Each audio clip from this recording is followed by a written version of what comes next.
In the stark, primordial landscape of the book of Genesis, just as the human story is beginning to unfold, we encounter a scene of such brutal finality that it has echoed through the corridors of time, forever defining the darker capacities of the human heart. It is the story of the first murder. Cain, the firstborn of humanity, his brow furrowed with a jealousy so profound it poisons the very soil he tills, rises up against his brother Abel, the shepherd whose offering found favor with God.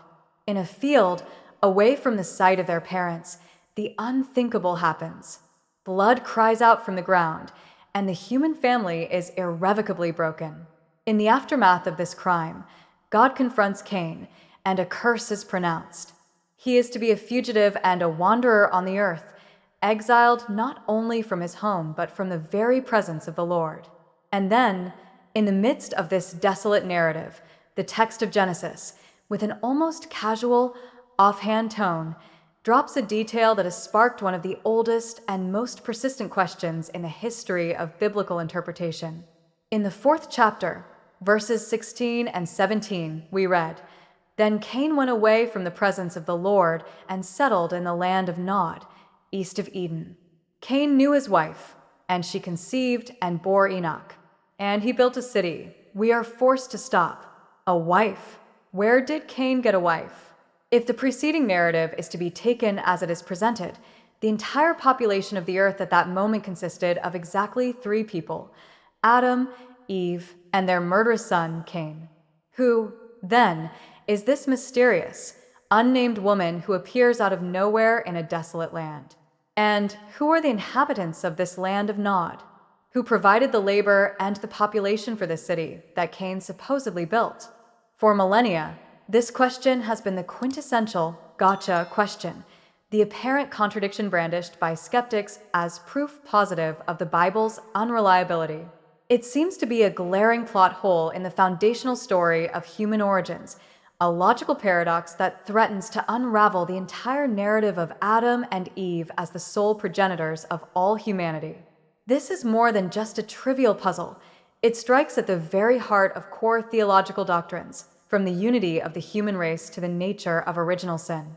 And yet, for all its apparent difficulty, the mystery of Cain's wife is not a problem that has gone unnoticed or unanswered. The solution to this ancient riddle is not found in some lost text or a secret, esoteric tradition. It is found by reading the biblical text more carefully, by understanding the literary conventions of its ancient authors, and by appreciating the vast, unrecorded timescales that are compressed within its sparse and majestic prose. The search for Cain's wife is not a journey outside of the Bible, but a journey deeper into it.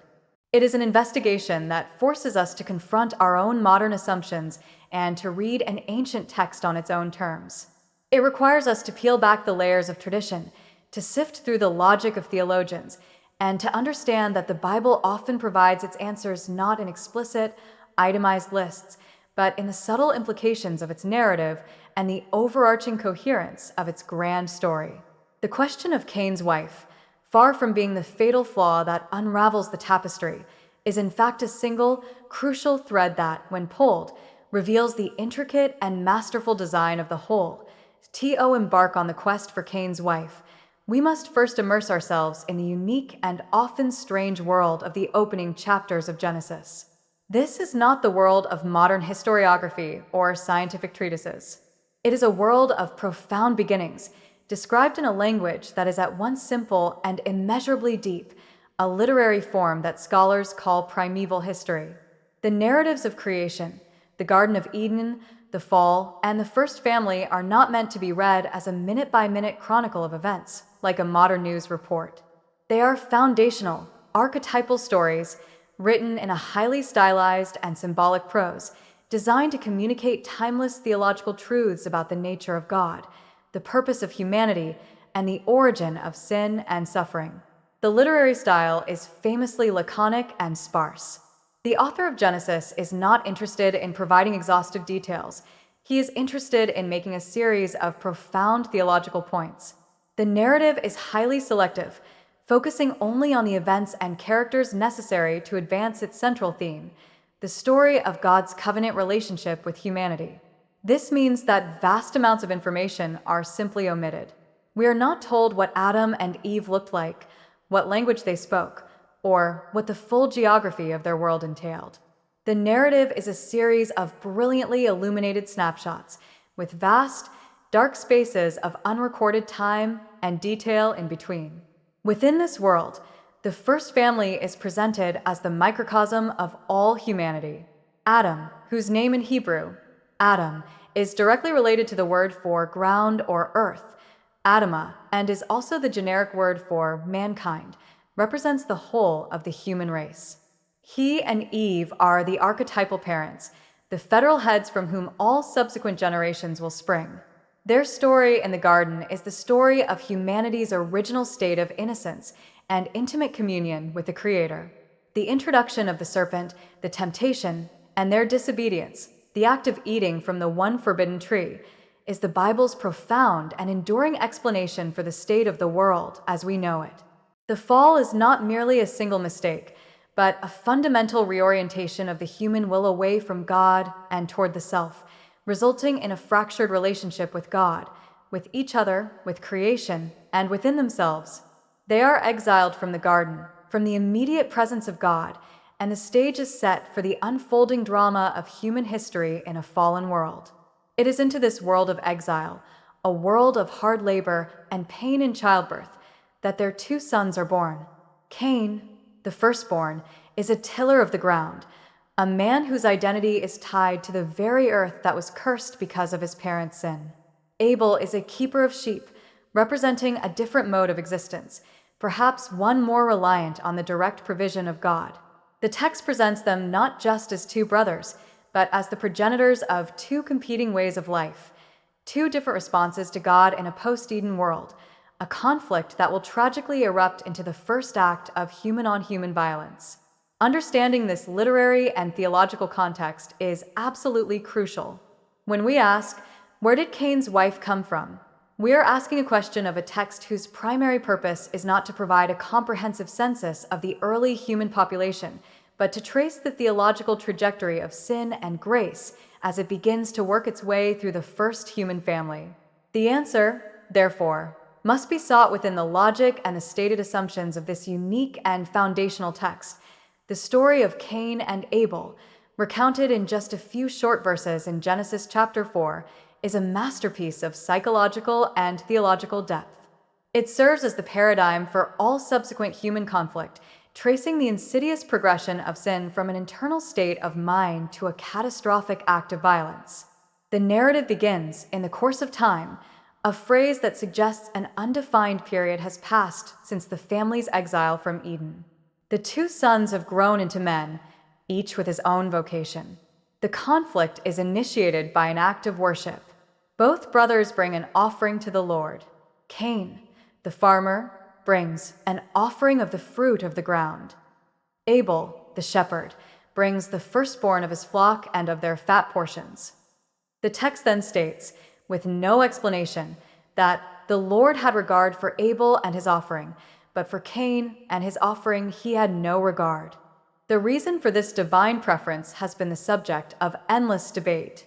Some have suggested it was the content of the offering, a blood sacrifice versus a bloodless one, a theory supported later in the New Testament book of Hebrews, which states that by faith Abel offered to God a more acceptable sacrifice than Cain. Others have argued that the issue was the quality of the offering. Abel brought the firstborn and the fat portions, the very best of his flock, while Cain's offering is described in more generic terms, suggesting it may have been a reluctant or second-rate gift. The most likely explanation, however, lies in the text's emphasis on the offerer himself. God had regard for Abel and his offering, but not for Cain and his offering. The external act of worship was merely a reflection of the internal disposition of the heart. Abel's heart was righteous, while Cain's was not. Cain's reaction to this rejection is the emotional core of the story. So Cain was very angry, and his face fell. This is the first recorded instance of human anger in the Bible, and it is a toxic, self-centered rage born of pride, jealousy, and a wounded sense of entitlement. God, in an act of profound mercy, does not abandon Cain in his anger. He condescends to speak with him, to reason with him, offering him a path to restoration. Why are you angry, and why has your face fallen? If you do well, will you not be accepted? God presents Cain with a choice. He can master his sinful impulse, do what is right, and be restored to favor. But he also issues a terrifying warning, and if you do not do well, sin is crouching at the door. Its desire is for you, but you must rule over it. Sin is personified as a predatory beast, a demon lurking in the shadows, waiting for a moment of weakness to pounce and devour him. It is a powerful image of the nature of temptation. God's warning is also a call to moral responsibility. Cain is not a helpless victim of his emotions. He is a moral agent with the capacity and the command to rule over his sinful desires. Tragically, Cain rejects God's counsel. He chooses not to master his sin, but to be mastered by it. The crouching beast of jealousy is allowed to spring. Cain spoke to Abel his brother, and when they were in the field, Cain rose up against his brother Abel and killed him. The text is stark and unadorned. The first conversation between brothers recorded in the Bible is a prelude to murder. The act itself is described with brutal simplicity, emphasizing the cold, premeditated nature of the crime. The idyllic image of brothers in a field is transformed into a crime scene. This single act of fratricide shatters the human family and introduces the specter of death into the human experience, not as a natural process, but as a direct and violent consequence of sin. It is the bitter fruit of the tree from which his parents had eaten, the full flowering of the seed of rebellion that was planted in the garden. The murder of Abel is not a private affair. The crime that was committed in the secrecy of the field has cosmic repercussions, and God, the author and sustainer of life, immediately holds the murderer to account. The divine confrontation with Cain mirrors, with a terrifying escalation, the earlier confrontation with Adam and Eve in the garden. God approaches Cain with a question designed to elicit a confession. Where is Abel your brother? This question hangs in the air, offering Cain one final opportunity to repent, to admit his guilt, and throw himself on God's mercy. Instead, Cain responds with a statement of such breathtaking arrogance and defiance that it has become the archetypal expression of human indifference to suffering. I do not know, he lies, adding the insolent, rhetorical question, am I my brother's keeper? This response is the full verbal expression of the sin he has just committed. It is a denial of responsibility, a rejection of the fundamental human bond of family and community. In a world with only one family, the question is absurd. Of course he is his brother's keeper. There is no one else. His words reveal a heart that has become completely hardened, a conscience seared, and a soul alienated from the most basic obligations of love. But the truth cannot be hidden. God's response bypasses Cain's lie and points to an undeniable witness. What have you done? The voice of your brother's blood is crying to me from the ground. This is a powerful and haunting image. The innocent blood that has been shed has a voice that accuses the murderer before the throne of the universal judge. The very earth, the Adamah from which Cain the farmer was supposed to bring forth life, has been polluted by death and now cries out for justice. The judgment that follows is directly linked to the crime. And now you are cursed from the ground, which has opened its mouth to receive your brother's blood from your hand. When you work the ground, it shall no longer yield to you its strength. Cain's identity as a tiller of the ground is stripped from him. The earth, which was his partner in vocation, has now become his adversary. His sin has not only broken his relationship with God and his family, it has shattered his relationship with creation itself. He is condemned to a life of fruitless toil and alienation from the source of his sustenance. The second part of the curse defines his new social status. You shall be a fugitive and a wanderer on the earth. This was a terrifying sentence in the ancient world. To be a wanderer, an exile without a tribe, without land, and without the protection of a community, was to be a non-person. It was a sentence of perpetual insecurity, vulnerability, and social death. At this point, the weight of his sin and its consequences finally seems to break through Cain's hardened exterior. For the first time, he expresses not defiance, but despair and terror. My punishment is greater than I can bear, he cries. Behold, you have driven me today away from the ground, and from your presence I shall be hidden. I shall be a fugitive and a wanderer on the earth, and whoever finds me will kill me. This cry of fear is a pivotal moment in the narrative. His fear of being killed by an unknown avenger is the first explicit textual clue that the world is not, in fact, empty. It raises the question of who these potential avengers might be. In a final, enigmatic act of mercy, God responds to Cain's terror. He does not revoke the curse of exile, but he mitigates its immediate, violent consequences. Not so. If anyone kills Cain, vengeance shall be taken on him sevenfold. And the text adds, "And the Lord put a mark on Cain, lest any who found him should attack him." The nature of this mark of Cain has been the subject of endless, and often notorious, speculation, but its purpose in the text is clear.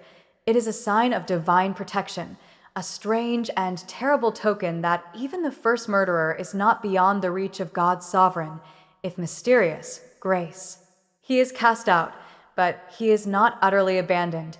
With the curse pronounced and the strange mark of protection applied, the narrative reaches its pivotal moment, the very verses that give birth to our central mystery. Genesis 4, verses 16 and 17, state with characteristic brevity, "Then Cain went away from the presence of the Lord and settled in the land of Nod, east of Eden. Cain knew his wife, and she conceived and bore Enoch. And he built a city and called the name of the city after the name of his son, Enoch." These two verses, seemingly a straightforward narrative progression, are in fact laden with a series of profound theological and logical problems that have challenged interpreters for centuries. Let us deconstruct the passage to fully appreciate the depth of the enigma. First, Cain travels to a place called the Land of Nod. The text presents this as a geographical location, east of Eden, the direction of exile. However, the name itself is highly significant. In Hebrew, the root of the name Nod, NWD, is the very same root used in the curse to describe Cain as a wanderer, Nad. The land of Nod is, quite literally, the land of wandering. This suggests that Nod is not a pre-existing, populated country that Cain discovers on a map. It is a symbolic name for the state of his existence, as an exile. He is destined to live in a state of perpetual wandering, and the place he settles is defined by this very condition. This deepens, rather than solves, the mystery. If he is settling a land named after his own curse condition, who are the other people who inhabit this land with him? The text then delivers its most startling and problematic statement: Cain knew his wife. The verb to know in this biblical context is a common euphemism for sexual intimacy. The sudden appearance of this woman, with no introduction and no explanation of her origin, is the crux of the entire mystery. The narrative, up to this point, has only mentioned 4 individuals by name: Adam, Eve, Cain, and the deceased Abel. Where did she come from? Was she a resident of this land of Nod? If so, her existence would directly contradict the foundational premise of the preceding chapters, that Adam and Eve are the first and only parents of all humanity. If she was not a resident of Nod, what other possible origin could she have? The problem is immediately compounded by what follows. She conceived and bore Enoch, and he built a city. The birth of a son is followed by the construction of a city. The Hebrew word used here, Ayar, can denote a range of settlements, from a large, fortified city to a more modest village, or even a simple encampment. But regardless of its size, the concept of a city implies a community. A city requires a population to inhabit it and a workforce to build it. How could Cain, a solitary exile, possibly build a city? Even with a wife and a new son, the population stands at 3. The narrative seems to presuppose a world that is already populated with a significant number of people. This cluster of problems, the identity of the wife, the inhabitants of Nod, the workforce for the city, and Cain's earlier fear of an unknown avenger, forms a powerful and coherent challenge to a literalistic reading of the text. It appears to be a clear and undeniable contradiction, a loose thread that, when pulled, threatens to unravel the entire fabric of the Genesis account of human origins. This is the question that has been a stumbling block for countless readers, the ammunition for generations of critics, and the great, enduring riddle that demands a solution if the biblical narrative is to be seen as coherent and credible, the oldest, most enduring, and most internally consistent solution to the mystery of Cain's wife is, to the modern ear, the most startling and uncomfortable one. Cain married his sister. This explanation, which has been the standard and virtually universal answer within Orthodox Jewish and Christian tradition for most of the last 2 millennia, posits that the unnamed woman who became Cain's wife was another daughter of Adam and Eve. This solution has the distinct advantage of requiring no information from outside the biblical text itself. It resolves the apparent contradiction without resorting to theories of pre-Adamic races or other speculative ideas that stand in direct tension with the narrative's core claims. It operates entirely within the stated logic of the story, which presents Adam and Eve as the sole progenitors of the entire human race. If all of humanity descends from this single, original pair, then it follows as a matter of simple and ineluctable logic that the first few generations of human beings had no one to marry but their own siblings. The key to understanding this solution lies in a single, crucial verse that is often overlooked, a verse found in the very next chapter of Genesis. After chronicling the death of Abel and the birth of a new son, Seth, who is designated as the replacement for Abel in the line of promise, the text provides a summary of Adam's life. Genesis 5 verse 4 states, "The days of Adam after he fathered Seth were 800 years, and he had other sons and daughters." This verse is the linchpin of the traditional argument. The author of Genesis explicitly and unambiguously declares that Adam and Eve's family was not limited to the 3 sons mentioned by name in the main narrative of chapter 4. Over the course of their extraordinarily long lifespans, they had a multitude of other children, both male and female. The biblical text, with its characteristic focus on theological significance rather than exhaustive detail, simply does not bother to name or number them. The narrative of Genesis 4 focuses on Cain, Abel, and Seth because their stories are theologically crucial for understanding the development of sin and the establishment of the line of faith. Cain represents the line of rebellion and worldly civilization. Abel represents the righteous martyr. Seth represents the new line of hope through which the covenant promise will be carried forward. The other sons and daughters are not mentioned in that chapter because they are not central to that specific part of the plot. Their existence, however, is a stated fact of the text. Cain's wife, therefore, was not a mysterious woman from a foreign land. She was one of his own unnamed sisters, a daughter of Adam and Eve who, like Cain, had left the immediate family home to begin a new life. This explanation immediately solves the other related puzzles as well. The people Cain feared would kill him were his own kinsmen, his other brothers, nephews, and their families, who would have had the right and the obligation, in an ancient societal context, to act as blood avengers for the murder of their brother Abel. The people who helped him build a city and who populated it were these same relatives, the rapidly expanding first generations of humanity. The land of Nod was not a pre-existing civilization, but the region to which this growing clan of exiles migrated and established their new community. This solution, while perhaps jarring to our modern sensibilities, creates a perfectly coherent and self-contained narrative, resolving all the apparent contradictions by simply taking the Bible's own testimony seriously, particularly its explicit statement that Adam and Eve had many more children than the 3 famous sons who dominate the story. The primary textual support for the traditional solution that Cain married his sister comes from a careful reading of the genealogical and summary statements within the book of Genesis itself. The Bible is not silent on the matter of Adam and Eve's other children. It explicitly states that they existed, and this statement is the key that unlocks the entire puzzle. The pivotal verse, as previously mentioned, is Genesis 5 verse 4, which, in summarizing Adam's life after the birth of Seth, declares, "And he had other sons and daughters." This is not an ambiguous statement or a matter of interpretation. It is a direct and factual assertion made by the narrator. The author of Genesis, writing under the inspiration of the Holy Spirit, wants his readers to know that the human family was much larger than the three named sons who are the focus of the main drama in chapter 4. The reason these other children are not named is directly related to the literary and theological purpose of the biblical genealogies. Ancient genealogies, particularly in the Bible, were not intended to be exhaustive census documents that listed every single individual.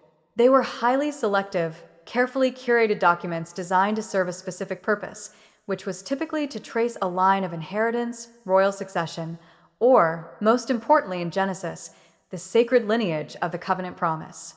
The genealogy in Genesis 5, the book of the generations of Adam, has a very precise goal: to trace the line of promise from Adam, through his son Seth, all the way to Noah, the man who would survive the flood and become the new progenitor of humanity. Therefore, it focuses exclusively on the firstborn or most significant son in each generation of this chosen line. The other siblings are simply omitted because they are not relevant to the author's specific purpose of tracing that single, sacred thread through history. This literary convention is common throughout the Bible. We see it in the genealogies of Jesus in the New Testament, which also selectively trace a specific royal line back to David and Abraham, omitting countless other ancestors and relatives. The fact that Cain's wife is not named, and that her status as his sister is not explicitly stated in Genesis 4, is therefore completely consistent with the author's narrative style. Her identity was not the point of the story. The point of the story was Cain's sin, his curse, and his exile. To have paused the narrative to provide a detailed biography of his wife and explain her family relationship to him would have been a clumsy and unnecessary diversion. The original audience, living in an ancient Near Eastern culture and familiar with these genealogical conventions, would have simply assumed that Cain's wife came from the only available pool of human beings, his own family. The idea would not have seemed strange or contradictory to them. It would have been the most natural and obvious conclusion. Further textual support comes from the overarching theological claims of the Bible. The New Testament, in passages like Acts 17 verse 26, affirms that God made from one man every nation of mankind to live on all the face of the earth. The Apostle Paul, in Romans 5 and 1 Corinthians 15, builds his entire theology of sin and redemption on the parallel between the first Adam, through whom sin and death entered the world for all humanity, and the last Adam, Jesus Christ, through whom righteousness and life are made available to all. This entire theological structure, which is foundational to Christianity, rests on the premise of monogenesis, the idea that the entire human race shares a single common ancestry in Adam and Eve. If Cain's wife had come from a separate, pre-Adamic race, this would shatter the unity of the human family and create a host of insurmountable theological problems. The most logical and textually faithful conclusion, therefore, is the one that preserves this unity. Cain's wife was a fellow descendant of Adam and Eve, and given the chronology of the first family, this means she was necessarily a very close relative, most likely his sister. The most significant and immediate objection that arises in the modern mind against the solution of Cain marrying his sister is the profound moral and biological taboo against incest. Today, incest is universally condemned as a moral transgression and is known to be a dangerous biological practice, leading to a much higher incidence of genetic defects in offspring. How could a good and wise God, who would later explicitly forbid such unions in the law of Moses, have allowed and even necessitated this practice at the dawn of human history? This is a serious and valid question that deserves a careful and thoughtful answer. The solution lies in understanding that the moral and biological context of the world's first family was radically different from our own. Firstly, let us consider the moral dimension. The divine prohibitions against incestuous relationships are laid out in detail in the book of Leviticus, chapter 18. These laws, which forbid sexual relations between close relatives, were given to the nation of Israel at the time of Moses, many centuries after the events of Genesis 4. At the time of Cain, this specific divine law had not been given. In the absence of a divine command, an act is not considered a transgression. The Apostle Paul speaks to this principle in Romans, stating that, where there is no law, there is no transgression. Therefore, the marriage of Cain to his sister, while it would have been a grave sin after the giving of the Mosaic Law, was not a sin at that point in salvation history because it had not been forbidden. It was, in fact, the only possible means of fulfilling God's original creation mandate, given in Genesis 1 verse 28, to be fruitful and multiply and fill the earth. God's command to procreate took precedence in a world where the only available partners were siblings. The reason for the later prohibition in Leviticus was likely twofold. As human society grew and expanded, there was no longer any necessity for sibling marriage, and the prohibition served to protect the integrity of the family structure and to encourage the formation of wider social bonds through exogamous marriage, marrying outside one's immediate family. Secondly, and perhaps more importantly, we must consider the biological dimension. The primary reason incest is biologically dangerous is because of the way genetics works. Every human being carries a small number of recessive, defective genes, mutations that can cause diseases or disabilities. In most cases, these defective genes are harmless because they are paired with a normal, dominant gene from the other parent. However, close relatives are much more likely to carry the very same recessive, defective genes. If two siblings who both carry the same harmful recessive gene have a child, there is a 1 in 4 chance that the child will inherit 2 copies of that gene, resulting in the expression of a serious genetic disorder. This is why incestuous relationships produce a much higher rate of birth defects. But this entire biological problem is a result of the accumulated genetic load of mutations over thousands of years of human history. Let us now consider the genetic state of the world's first family. According to the biblical narrative, Adam and Eve were created directly by God. Their genetic makeup would have been perfect, free from the accumulated mutations and errors that plague our modern DNA. Their gene pool was pure. Therefore, when their children married, there was no biological risk. They were not passing on a shared load of defective recessive genes because those defects did not yet exist or were at an infinitesimally low level. A marriage between 2 children of Adam and Eve would have been genetically safer than a marriage between 2 unrelated people today. Over time, as the human race multiplied and spread, and as the consequences of the fall worked their way through the created order, mutations would have begun to accumulate in the human gene pool. After many centuries, by the time of Moses, the genetic load would have become significant enough to make marriage between close relatives a genuine biological danger. At that point, God, in his wisdom and care for his people, outlawed the practice. The law in Leviticus, therefore, can be seen not just as a moral command, but as a merciful provision to protect humanity from the genetic consequences of its own fallen and decaying biological state. The incest was a temporary necessity in a genetically perfect world, which was later forbidden when it became a biological danger in a genetically imperfect one. The explanation that Cain married his sister was not an ad hoc solution invented in modern times to patch a hole in the Bible. On the contrary, it has been the consensus view of the most distinguished and influential interpreters of Scripture for the vast majority of Jewish and Christian history. The ancient rabbis and the early church fathers, who were far closer to the original cultural and linguistic context of Genesis than we are, saw this as the obvious and logical implication of the text. They were not troubled or scandalized by it. They accepted it as a simple necessity of the primeval history. In the rich body of ancient Jewish commentary on the Bible, known as the Midrash, the rabbis often sought to fill in the narrative gaps left by the sparse biblical text. They discussed the identity of Cain's wife and universally concluded she was his sister. In some traditions, they even gave her a name. The Midrash Rabbah, the great compilation of classic rabbinic exegesis, along with other sources, often identifies Cain's wife as a twin sister who was born with him, and Abel's wife as a twin sister born with Abel, a tradition that was used to explain the origins of the jealousy between the 2 brothers. The non-canonical but highly influential Book of Jubilees, a Jewish work from the Second Temple period that retells the stories of Genesis and Exodus in greater detail, provides a very specific account. It states that Cain's wife was his sister, and it gives her the name Awan. It even provides a detailed, though legendary, chronology, stating that Cain married her in the 5th Jubilee of the world's history. The 1st century Jewish historian Flavius Josephus, in his monumental work Antiquities of the Jews, also reflects this understanding. He writes matter-of-factly that the posterity of Adam had so multiplied at the ninth generation from him as to have spread over all the earth, clearly presupposing a rapid population growth from the original pair that necessitated and included sibling marriages in the earliest generations.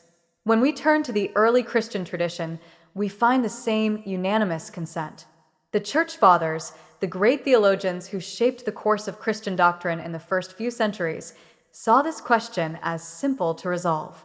Augustine of Hippo, arguably the most influential theologian in Western history, addressed the issue directly in his masterpiece, The City of God, written in the early 5th century. He wrote, as, therefore, the human race, subsequently to the first marriage of the man who was made of dust and his wife who was made out of his side, required the union of males and females in order that it might multiply, and as there were no human beings except those who had been born of these two, men took their sisters for wives. Augustine saw this not as a moral problem, but as a compelling necessity of the created order. He explained that this practice was later forbidden by law, both for biological reasons and to encourage the expansion of social relationships, so that a person would have a mother-in-law and a father-in-law, creating a wider web of kinship and love. Other prominent church fathers, such as Tertullian and John Chrysostom, echoed the same view. For them, the integrity of the biblical account of a single human origin from Adam and Eve was paramount, and sibling marriage in the first generation was the only logical way to maintain that integrity. The historical weight of this long and unbroken tradition of interpretation is significant. It demonstrates that the so-called mystery of Cain's wife is largely a modern invention, a problem created by reading the ancient text through the lens of modern cultural taboos and a failure to appreciate the internal logic of the narrative. For the great minds of the Jewish and Christian past, who spent their lives immersed in the world of the Bible, there was no mystery at all. The answer was plain, it was necessary, and it was theologically sound. The solution that Cain married his sister is more than just a convenient way to resolve a textual puzzle. It is a conclusion that carries profound theological weight and is essential for maintaining the coherence of the Bible's grand narrative of salvation. The primary theological doctrine that is preserved by this explanation is that of monogenesis, the belief that the entire human race, in all its diversity, descends from a single, original ancestral pair, Adam and Eve. This doctrine is not a minor or peripheral detail. It is the bedrock upon which several other foundational Christian beliefs are built. The most important of these is the doctrine of original sin, as articulated most powerfully by the Apostle Paul in his letter to the Romans. In chapter 5, Paul draws a direct and sweeping parallel between Adam and Christ. He argues that sin came into the world through one man, and death through sin, and so death spread to all men because all sinned. He refers to Adam as the one man whose trespass led to condemnation for all men. This concept of Adam as the federal head of the human race, representing all of humanity in the garden, only makes sense if all of humanity is, in fact, descended from him. The fallen, sinful nature that is the common inheritance of all people is a direct consequence of our shared ancestry in this one man. If Cain's wife had come from a separate race of people, a pre-Adamic lineage not descended from Adam, the entire logic of Paul's argument would collapse. This other race would not have participated in Adam's sin. They would not be subject to the curse of the fall. They would not have inherited a sinful nature and would therefore not be in need of the salvation offered by Christ. This would create an untenable theological dualism, dividing humanity into two distinct groups with different spiritual origins and different redemptive needs, a view that is completely alien to the universal scope of the gospel as presented in the New Testament. The unity of the human race, stemming from a single origin, is also essential for understanding the universal offer of salvation in Christ. Paul's parallel continues, "For as by the one man's disobedience the many were made sinners, so by the one man's obedience the many will be made righteous." The second Adam, Jesus Christ, comes as the representative of a new humanity. His atoning death and resurrection are effective for all because he represents the same unified humanity that the first Adam represented. As Acts 17 verse 26 states, God, made from one man every nation of mankind. The gospel is for every nation, every tribe, and every tongue, because all nations, tribes, and tongues share a common origin, a common problem, sin, and are therefore eligible for the common solution offered in Christ. The sibling solution, by preserving monogenesis, upholds this fundamental unity. It affirms that we are all, quite literally, one family, one blood. It provides the theological basis for the Christian condemnation of racism, which is seen as a denial of our shared heritage in Adam. And it ensures that the story of salvation, which begins with the fall of one man, can find its logical and satisfying climax in the redemption offered by another. While the idea of sibling marriage may be uncomfortable, the theological consequences of rejecting it are far more severe. It would require a radical rewriting of the entire biblical storyline, from the fall of man to the work of the cross. The traditional solution, therefore, is not just the most textually faithful explanation, it is also the most theologically coherent, preserving the integrity and the universal scope of the Bible's central message. While the traditional explanation of Cain marrying his sister is the most textually and theologically coherent solution within the framework of the Bible itself, it is not the only explanation that has been proposed over the centuries. A significant and persistent alternative theory is the idea that Cain found his wife among a pre-Adamic race, a group of human-like beings who were created by God before Adam and Eve. This theory, at first glance, seems to solve several of the narrative's problems in a neat and tidy way. It immediately eliminates the uncomfortable issue of incest, as Cain could have married someone from a completely different family line. It provides a ready-made population for the land of Nod, and it explains Cain's fear of being killed by a stranger. It also accounts for how he could have built a city, as there would have been an existing population to inhabit it and a labor force to construct it. The idea of a pre-Adamic humanity appears to smooth over all the logical difficulties of the story, making it more palatable to a modern, rational mind. Proponents of this view often argue that the creation account in Genesis 1, which describes the creation of mankind, male and female, in a more general sense, is a separate event from the more specific and personal story of the forming of Adam and Eve in Genesis 2. They suggest that Genesis 1 describes the creation of the human species in general, the sixth-day man, while Genesis 2 focuses on the special creation of Adam, the first man to be endowed with a spiritual soul and to be placed in a covenant relationship with God. In this interpretation, the world was already populated with these soulless but physically human beings when Adam was created and placed in the Garden of Eden. Cain, after his exile from the covenant community, simply went out and intermingled with these other peoples. This theory seems plausible on the surface and has had a long and varied history. However, when examined more closely, it creates far more theological and biblical problems than it solves. It fundamentally undermines the entire narrative structure of the first 11 chapters of Genesis, which are meticulously crafted to present a unified story of human origins, a universal fall, a universal flood, and the subsequent repopulation of the entire earth through the three sons of Noah. The pre-Adamic theory shatters this unity. It also raises a host of intractable theological questions. What was the moral and spiritual status of these pre-Adamic people? Were they made in the image of God? Did they have souls? Were they subject to the fall and the curse that resulted from Adam's disobedience? If not, why would they be subject to death and suffering? If they did not participate in Adam's sin, did they need a savior? Is Christ's atonement effective for them? The theory creates two distinct and separate humanities, one Adamic and one non-Adamic, a concept that is completely foreign to the rest of the Bible.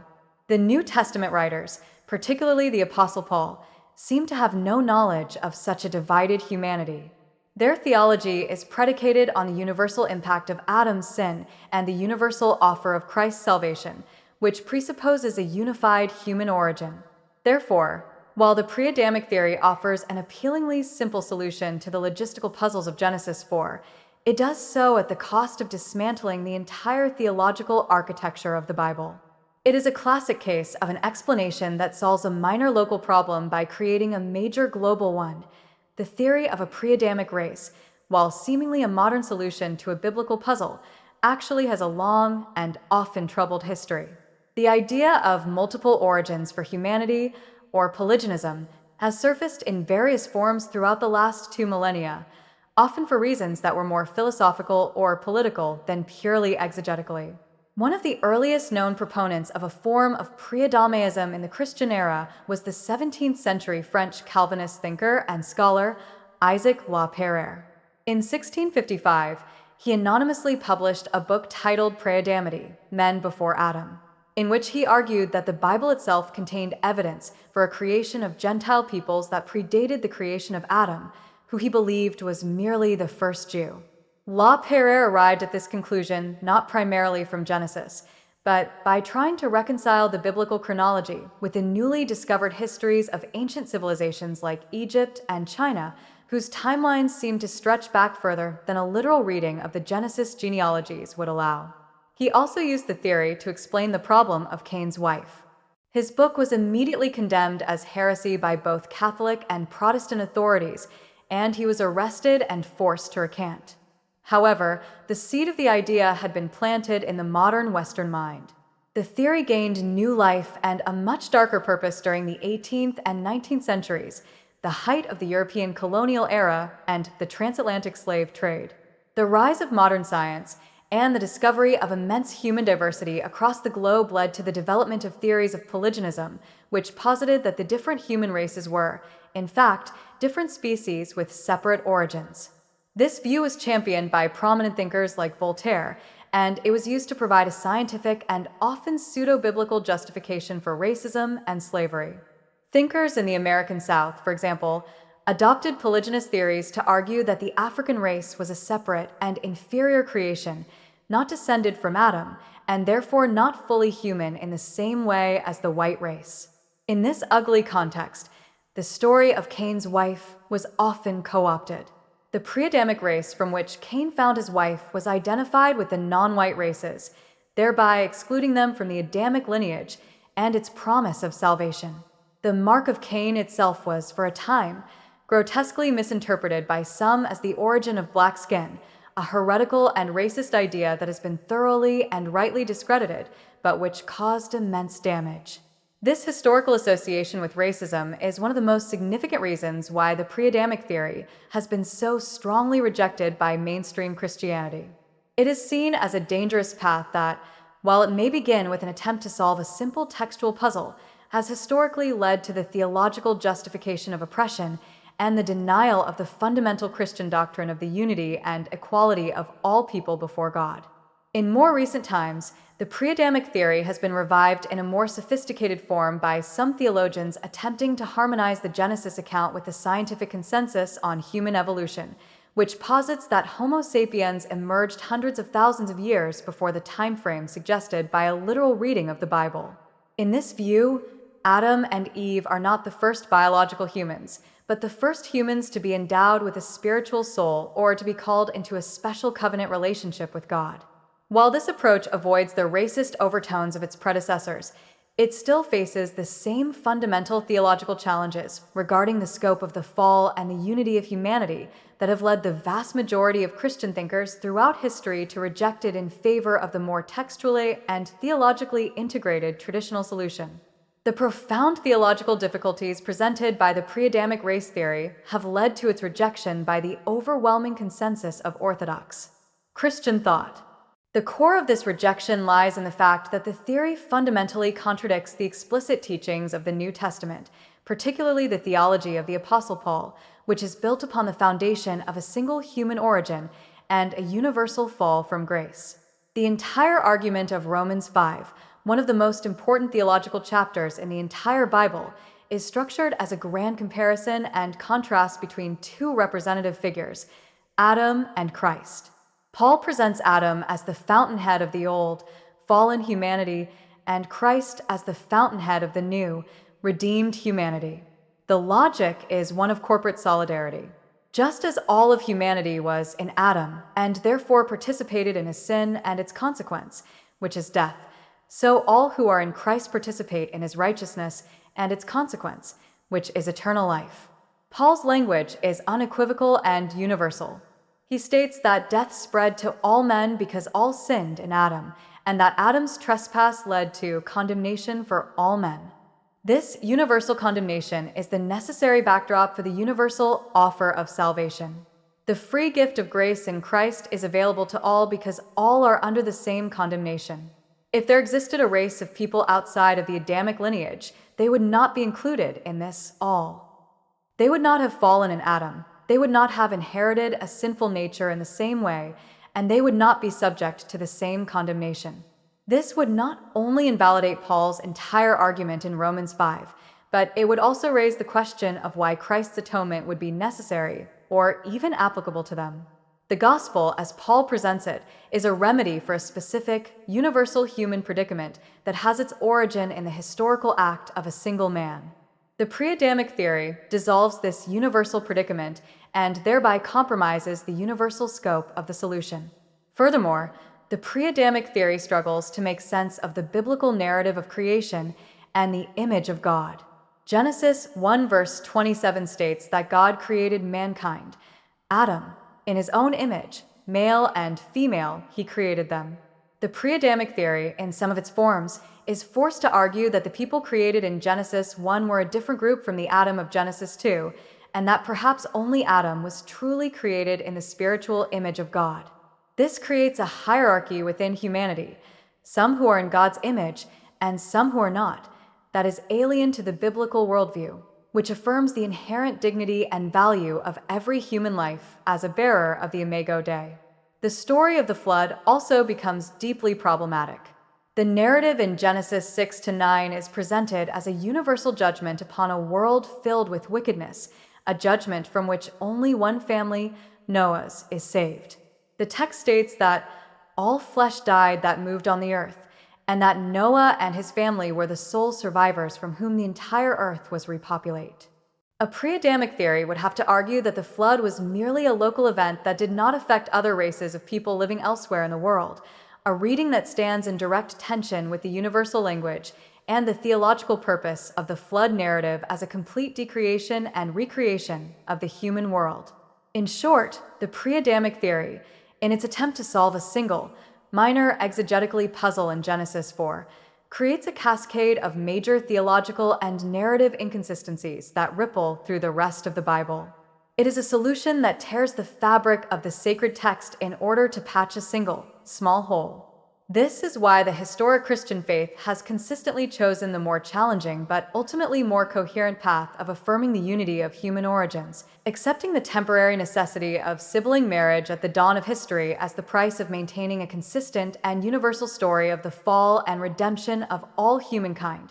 As the pre-Adamic theory presents significant theological challenges, some modern interpreters have proposed a more nuanced and figurative approach to the problem of Cain's wife. This view, sometimes known as the covenant headship or first farmer theory, attempts to harmonize the biblical account with the findings of modern anthropology and genetics, which indicate a human population that is hundreds of thousands of years old. This theory suggests that the stories in Genesis 2-4 are not about the biological origins of the entire human species, but about the spiritual and covenantal origins of a specific lineage of humanity with whom God chose to enter into a special relationship. In this interpretation, the word Adam is understood not just as a proper name, but in its Hebrew sense as mankind, or perhaps as an archetype representing the first community of Homo sapiens to develop agriculture and to be called into a unique state of spiritual awareness by God. Adam and Eve, in this view, are the first covenantal people, the historical heads of the lineage through which God would eventually reveal himself to the world. The world outside the Garden of Eden, therefore, was already populated by other biological humans, perhaps hunter-gatherer societies, who were not part of this specific covenant community. The story of Genesis is not the story of all humanity, but the story of this specific, chosen line. When Cain is exiled from the land and from the presence of the Lord, he is being cast out of this covenant community. He then goes out into the wider world of non-covenantal humanity and finds a wife from among these surrounding peoples. This theory has several attractive features for the modern mind. It elegantly resolves the conflict between the biblical timeline and the scientific timeline of human origins. It explains the presence of Cain's wife, his fear of strangers, and his ability to build a city without resorting to the uncomfortable explanation of sibling marriage or the theologically problematic theory of a separate, soulless pre-Adamic race. It allows for a historical Adam and Eve, the founders of the covenant line, while also acknowledging the existence of a broader human population. It reframes the Genesis narrative as sacred history focused on God's redemptive plan, rather than as a universal biological history. However, this figurative approach, while intellectually appealing, also faces significant interpretive and theological hurdles.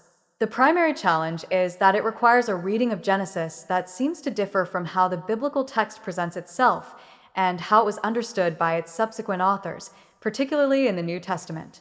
The genealogies in Genesis 5 and 11, which trace a direct line from Adam to Abraham, and the universal language of the flood narrative, strongly suggest that the original author intended to describe the history of all humanity, not just one branch of it. More significantly, the New Testament writers appear to treat Adam as a single, historical individual who is the biological progenitor of the entire human race. When the Apostle Paul, in Romans 5, speaks of sin and death entering the world through one man, his entire argument depends on Adam being the literal, historical head of all humanity, not just a representative of one covenantal group among many.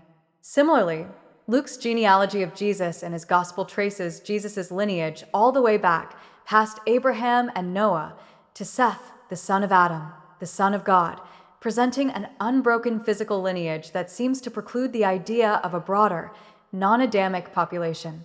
Adopting the first farmer, or covenant headship theory, therefore, requires a significant reinterpretation of these key New Testament passages. It necessitates seeing Paul's Adam as a theological archetype rather than a historical individual, a move that many Christians find undermines the historical grounding of the gospel itself. While this approach offers a compelling bridge between faith and science for some, for others it creates an unacceptable gap between the meaning of the Old Testament text and its inspired interpretation by the authors of the New Testament, a crucial element that is often overlooked in the rush to solve the puzzle of Cain's wife is the role of time. Modern readers, accustomed to fast-paced narratives, often read the compressed accounts of Genesis as if the events happened in quick succession. We picture Cain murdering Abel on a Monday, being exiled on Tuesday, and marrying his wife on Wednesday. However, the biblical text itself strongly implies that vast, unrecorded periods of time are passing between these short verses. The narrative is not a real-time documentary. It is a highly condensed summary of the foundational events of human history. Recognizing this temporal compression is key to understanding how the early human population could have grown sufficiently to provide Cain with both a wife and a community. The text gives us several important chronological clues. The first is the simple fact of the extraordinarily long lifespans attributed to the antediluvian patriarchs. Adam is said to have lived for 930 years. Seth lived for 912 years. This is not the world as we know it. In a world where individuals live for nearly a millennium, the potential for population growth is exponential and almost beyond our modern comprehension. Let us consider the specific timeline provided in the text. The murder of Abel happens at some unspecified time after he and Cain have grown to manhood. The very next chronological marker we are given is in Genesis 5 verse 3, which states, "When Adam had lived 130 years, he fathered a son in his own likeness, after his image, and named him Seth." The birth of Seth, who is described as the replacement for Abel, takes place a full 130 years into Adam's life. This means there is a period of up to 130 years between the birth of Adam's first children and the birth of Seth. It is within this long, silent century that the drama of Cain and Abel unfolds. By the time Cain was exiled, it is entirely possible, and indeed likely, that many decades had already passed since his birth.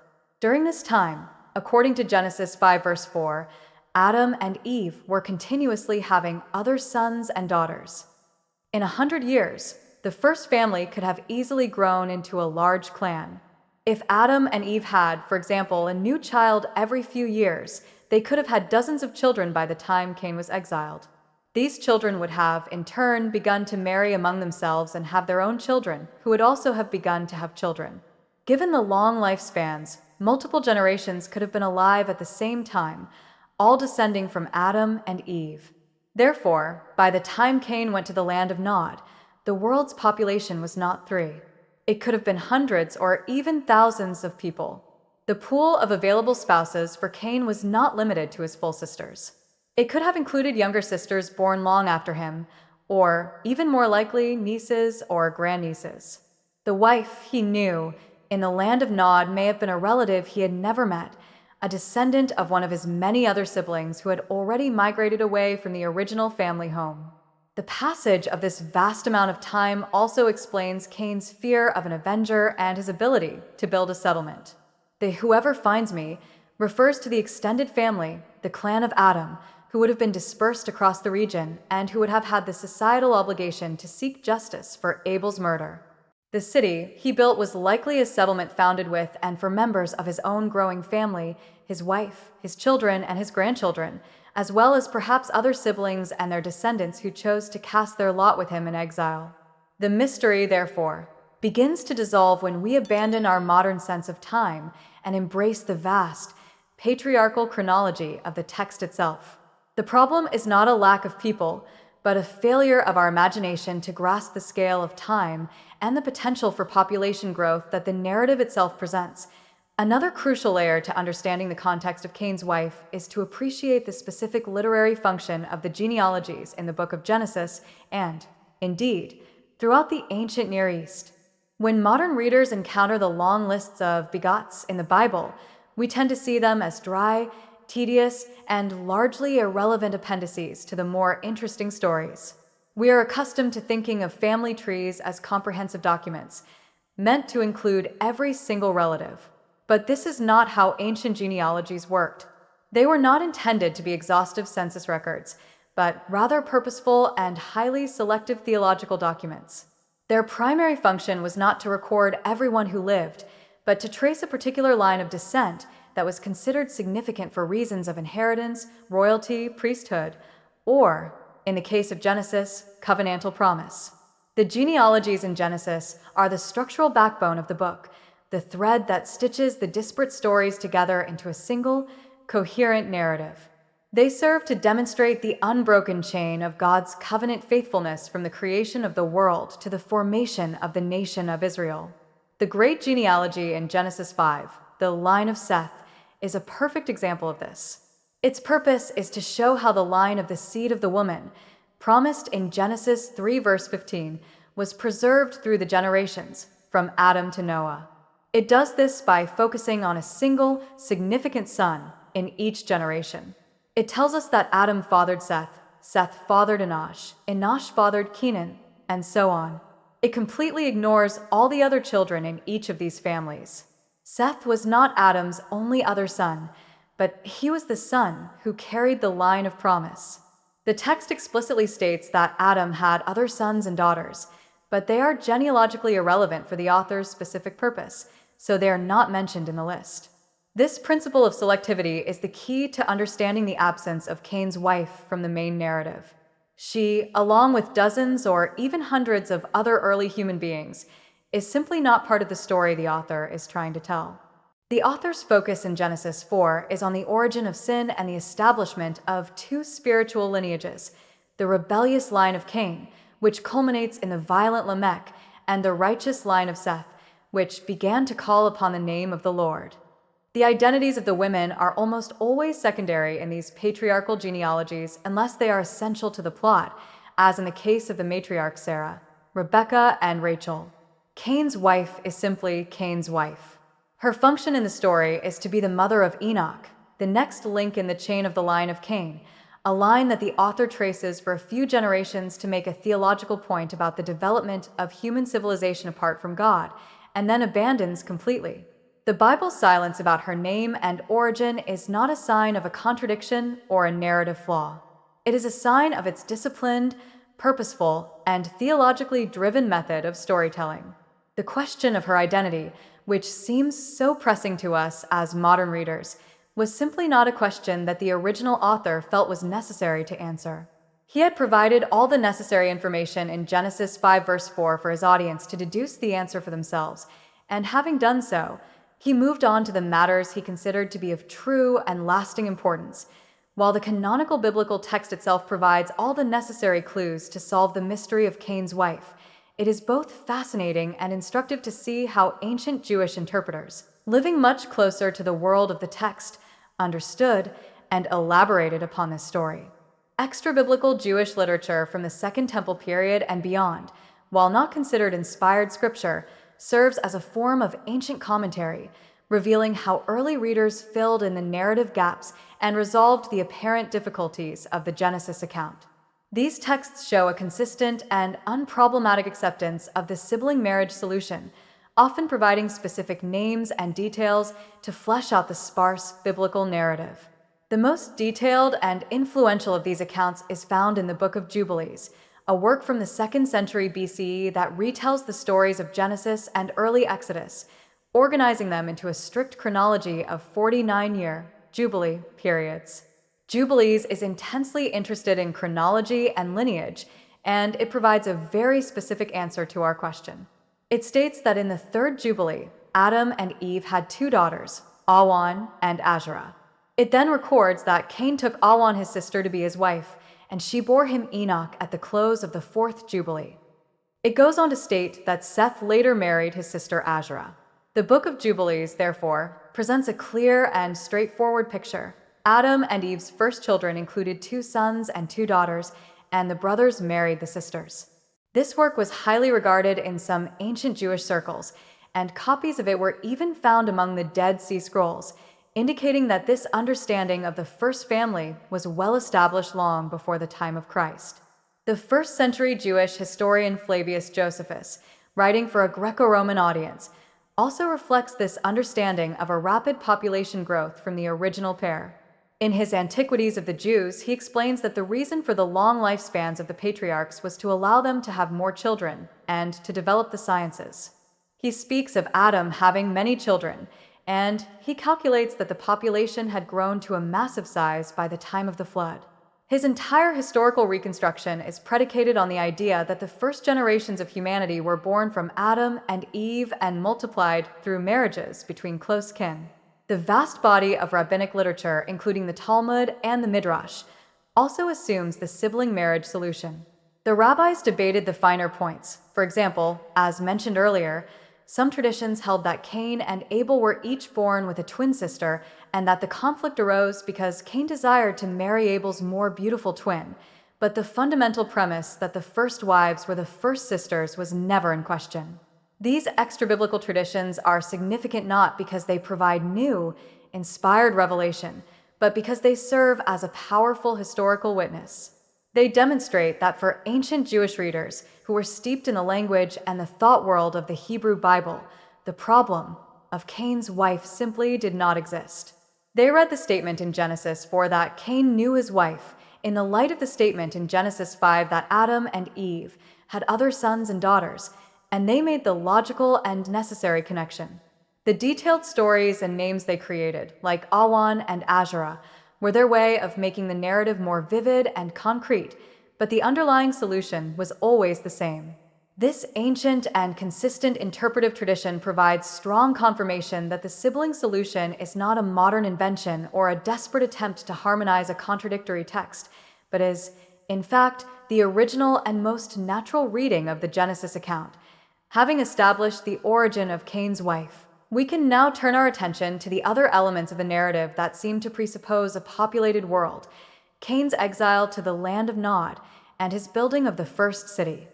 A closer look at the meaning of these Hebrew terms, in their original context, reveals that they do not require the existence of a vast, pre-existing civilization, but are instead deeply symbolic descriptions of the new form of human life that Cain establishes apart from God. Cain is exiled to the land of Nod. As we noted earlier, this is not a proper name of a country in the way that Egypt or Babylon is. It is a symbolic name, derived directly from the Hebrew root nwd, meaning to wander. The curse placed upon Cain was that he would be a nad, a wanderer. The land to which he is exiled is, literally, the land of wandering. The text is making a profound theological point. Cain's punishment is not simply a change of address, it is a permanent state of being. He and his descendants are to live in a state of restless alienation, a spiritual homelessness that is the direct consequence of being exiled from the presence of the Lord. The land itself is defined by his curse. He does not find a pre-populated country called Nod. He creates the land of Nod by his very presence there as an exile. It is in this land of wandering that he builds a city. The modern reader immediately pictures a metropolis, with streets, public buildings, and a large population, an image that seems absurd in the context of the world's first few generations. But the Hebrew word translated as city, Ir, is far more flexible. While it can refer to a large, fortified city like Jerusalem, it can also be used to describe a much smaller settlement, such as a village, a town, or even just a fortified encampment with a wall.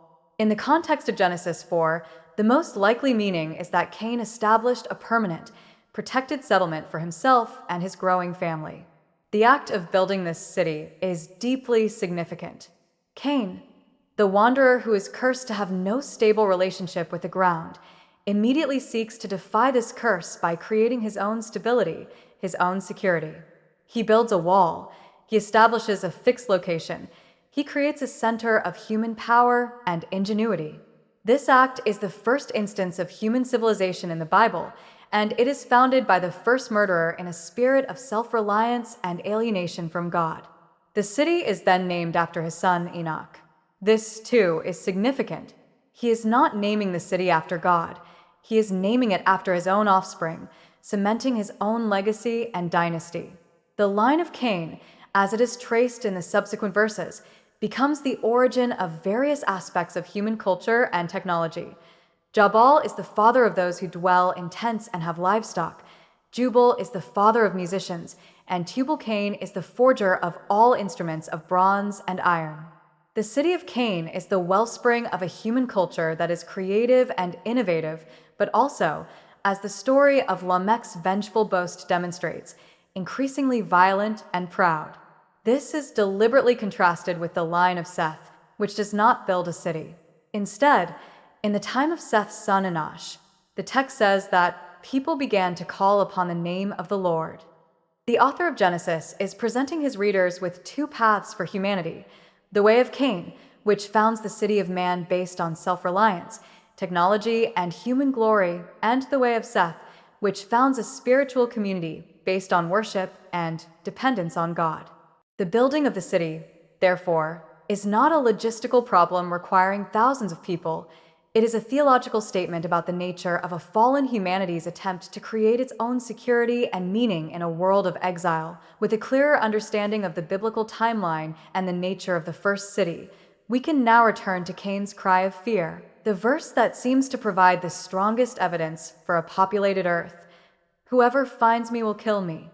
The traditional solution, that Cain's wife was his sister and that the early human population consisted solely of the descendants of Adam and Eve, provides the most compelling and contextually appropriate explanation for this fear. The whoever that Cain fears is not some unknown stranger from another race. It is his own family. The people who have the motive and the societal right to kill him are his own brothers, nephews, and other kinsmen, seeking to act as blood avengers for the murder of their brother, Abel. This interpretation transforms Cain's fear from a textual problem into a profound insight into the immediate social consequences of the first murder.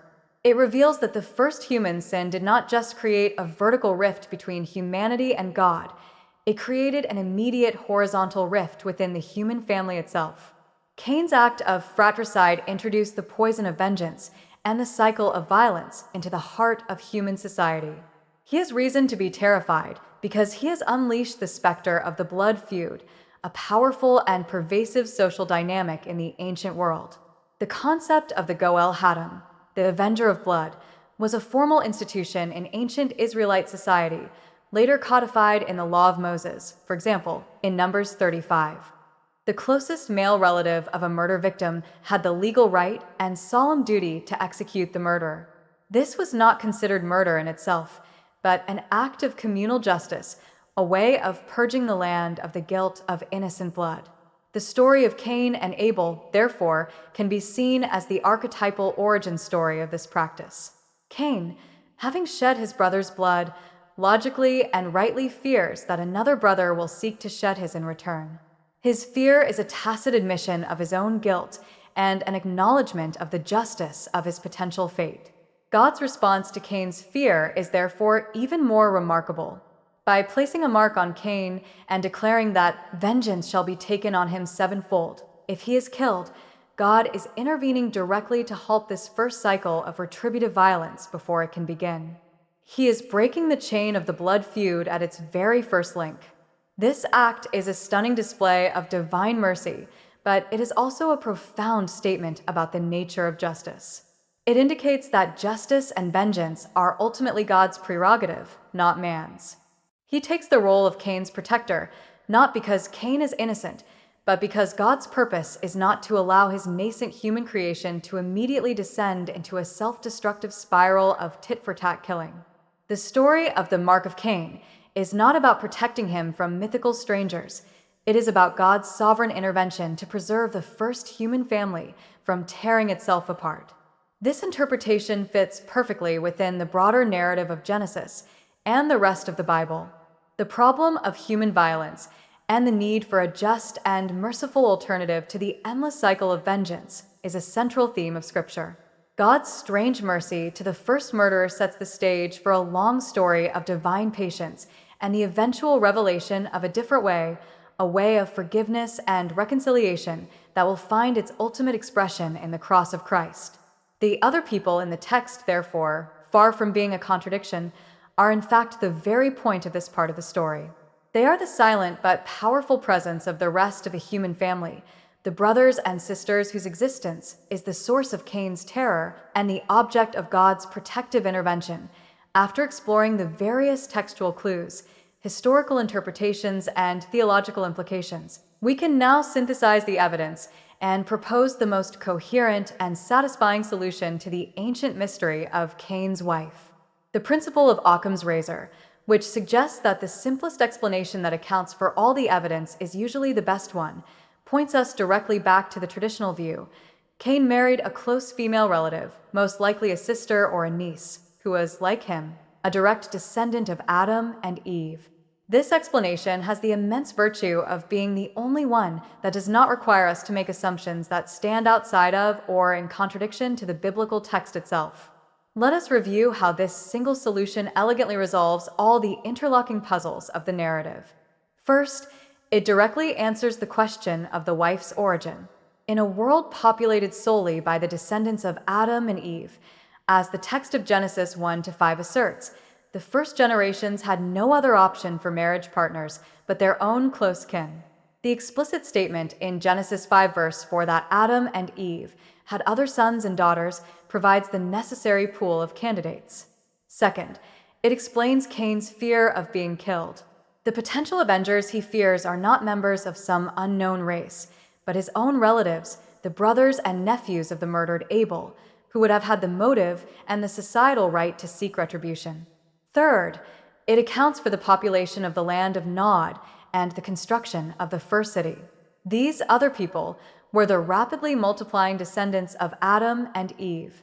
By the time Cain was exiled, which could have been more than a century after his birth, there could have easily been a sizable clan of hundreds or even thousands of people. Cain's city was a settlement for and by a portion of this growing family. Fourth, this solution preserves the theological integrity of the biblical narrative. It upholds the doctrine of monogenesis, the origin of all humanity from a single pair, which is foundational to the New Testament's understanding of sin and redemption through the first and second Adam. It requires no speculative theories about pre-Adamic races or non-Adamic souls, theories which create a cascade of insurmountable theological problems. By contrast, the alternative theories, while they may seem to solve the incest problem more neatly, ultimately fail the test of Occam's razor because they require a host of new, unsupported assumptions. The pre-Adamic race theory requires us to assume the existence of a whole other creation of humanity that the Bible never mentions, and it forces us to confront a series of complex and ultimately unanswerable questions about their spiritual status. The figurative first farmer theory requires us to assume that the New Testament authors were mistaken in their understanding of Adam as a historical, universal progenitor, and it forces us to reinterpret the plain sense of large portions of the Bible. The traditional sibling solution requires only that we make two assumptions that the text itself explicitly supports. One, that the statement in Genesis 5 verse 4 that Adam and Eve had other sons and daughters is true, and two, that the divine law against incest given to Moses centuries later was not in effect at the dawn of human history, a time when such unions were a biological and logistical necessity. It is the explanation that takes the Bible's own claims most seriously and reads the text in the most internally consistent way. The mystery of Cain's wife, therefore, is not a mystery that exposes a flaw in the Bible. It is a mystery that is solved by the Bible itself, a riddle that contains its own answer for those who are willing to read the text carefully, patiently, and on its own terms. If the solution to the mystery of Cain's wife is so relatively straightforward within the logical framework of the biblical text itself, why has this question persisted for so long as one of the great, notorious Bible contradictions? Why does it continue to be the first arrow in the quiver of many a skeptic and a source of genuine confusion for many sincere believers?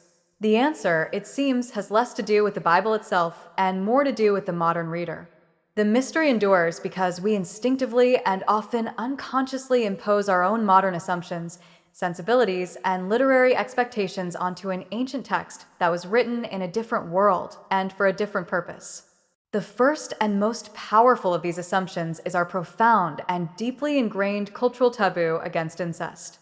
For us, the idea of sibling marriage is morally repulsive and biologically dangerous, and so we find it almost impossible to conceive of a time when it could have been otherwise. We read our own moral and genetic context back into the primeval world, and when we see a potential conflict, we assume it is a flaw in the text rather than a flaw in our reading. We fail to grasp the biblical distinction between a temporary necessity in a genetically pure world and a later prohibition in a genetically fallen one. The second modern assumption is our expectation of comprehensive, detailed information. We live in an age of data. We are accustomed to histories that are filled with dates, population statistics, and biographical details. When we come to the sparse, minimalist prose of Genesis, we experience it as a lack, a frustrating omission of information. We ask, why didn't the author just say Cain married his sister? Because a modern writer would have.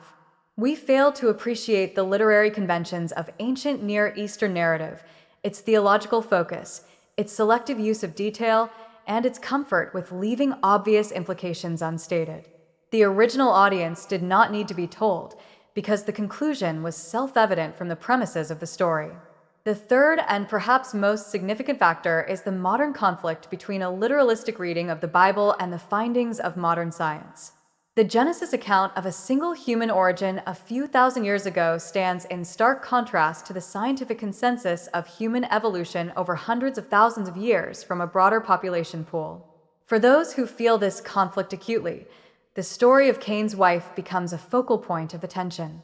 Skeptics see it as further proof that the Genesis account is a scientifically absurd myth. Some believers, attempting to harmonize the two, are drawn to theories like a pre-Adamic or covenantal Adam, which seem to offer a way to reconcile the biblical text with modern science. In this context, the simple, traditional solution of sibling marriage is often overlooked or dismissed because it is tied to the very literal reading of a text's timeline and population origin that science seems to contradict. The mystery of Cain's wife, therefore, has become a proxy for this larger and more complex debate. It persists not because the text is incoherent, but because the conversation between the ancient text and the modern world is fraught with tension and misunderstanding.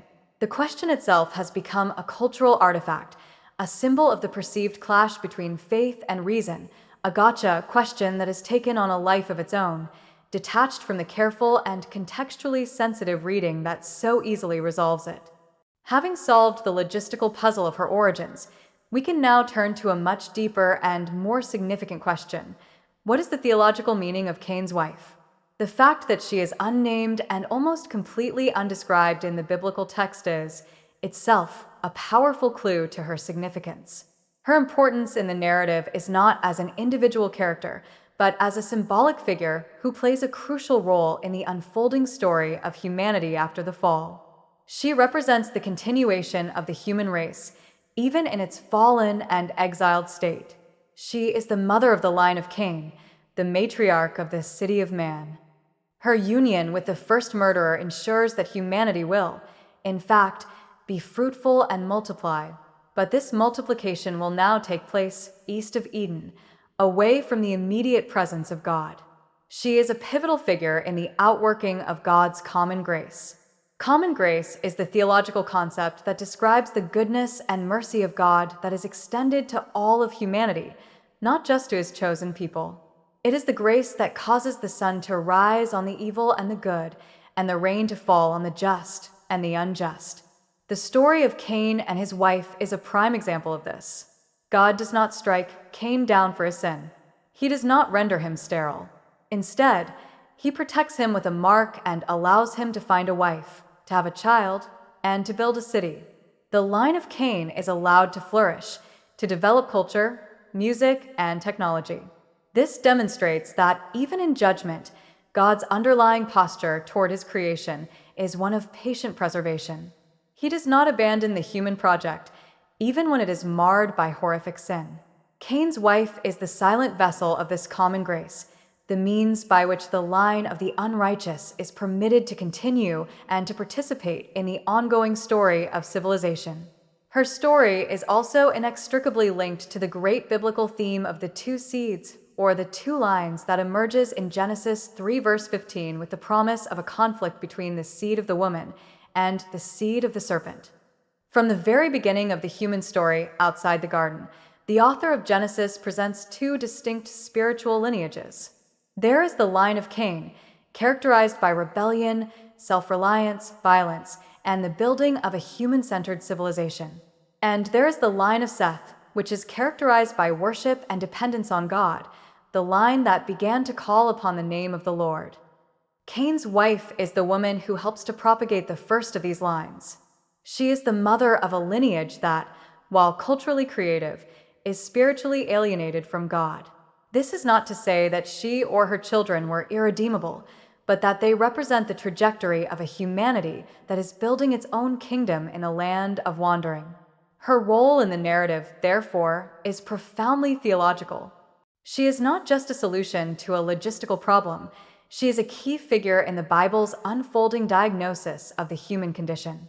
She stands at the headwaters of a great stream of humanity that will flow through the rest of biblical and world history, the stream of civilization that is impressive in its accomplishments, but is ultimately built on a foundation of exile from the presence of God.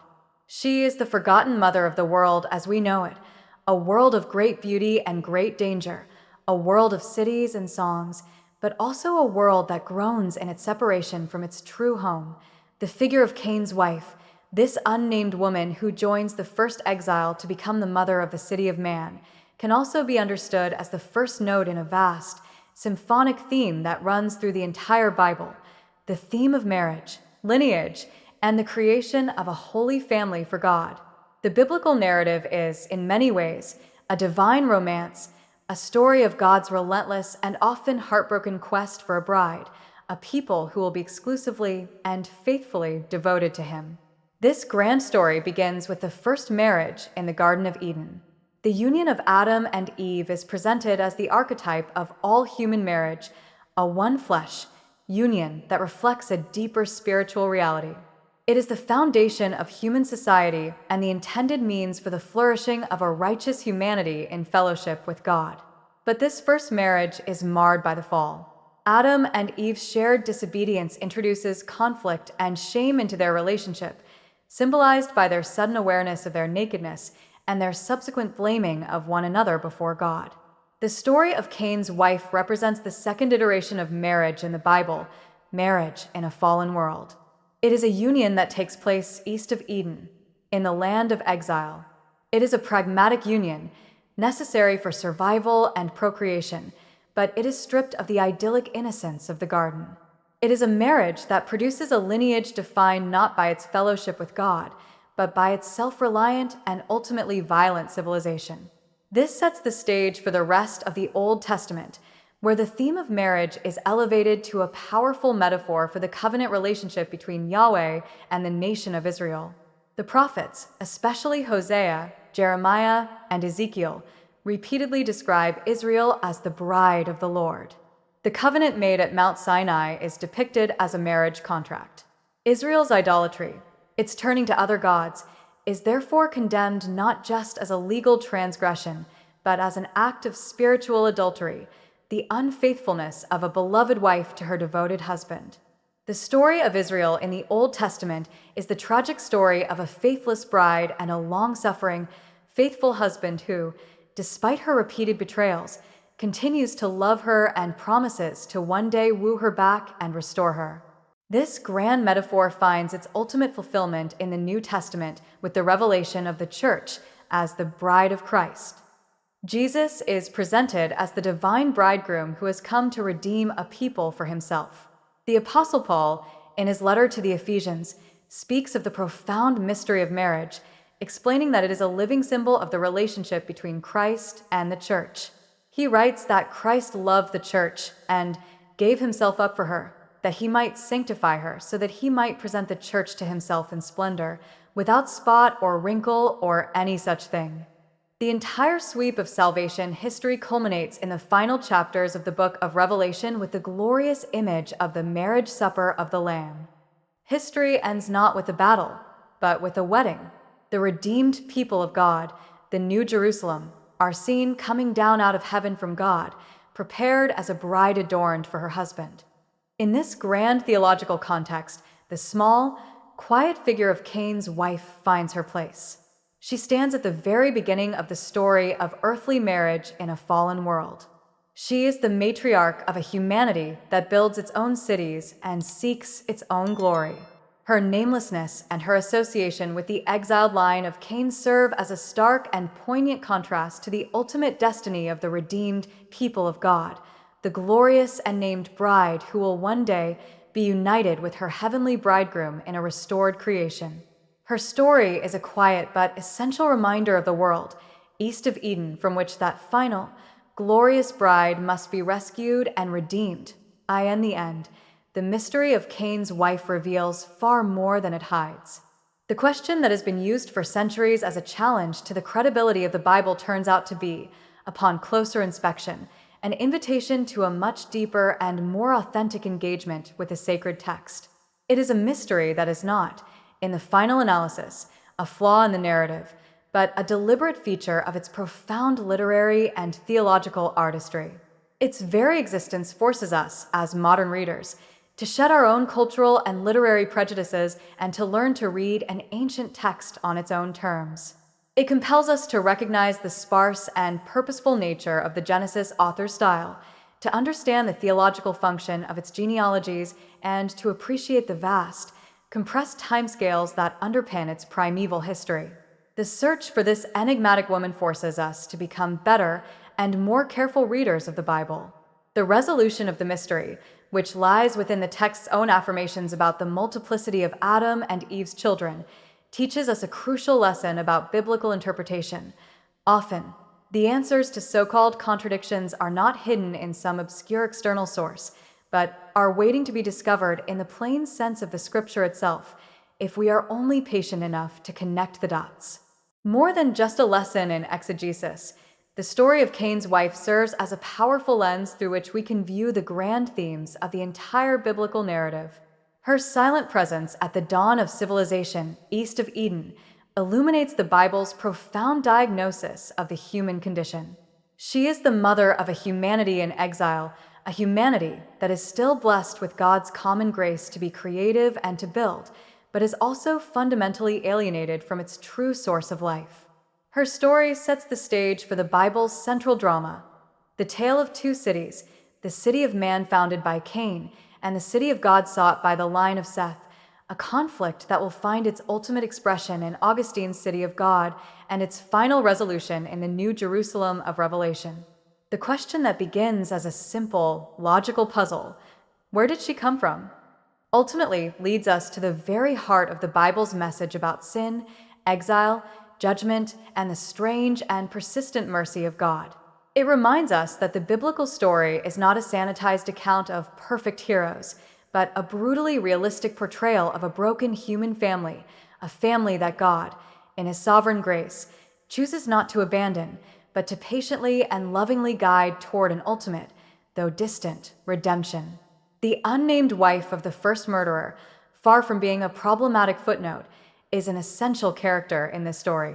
She is a symbol of the quiet, ordinary, and often overlooked means by which God continues the human story, a story that is destined to find its true and final meaning not in the cities we build for ourselves, but in the divine fellowship we were created to enjoy.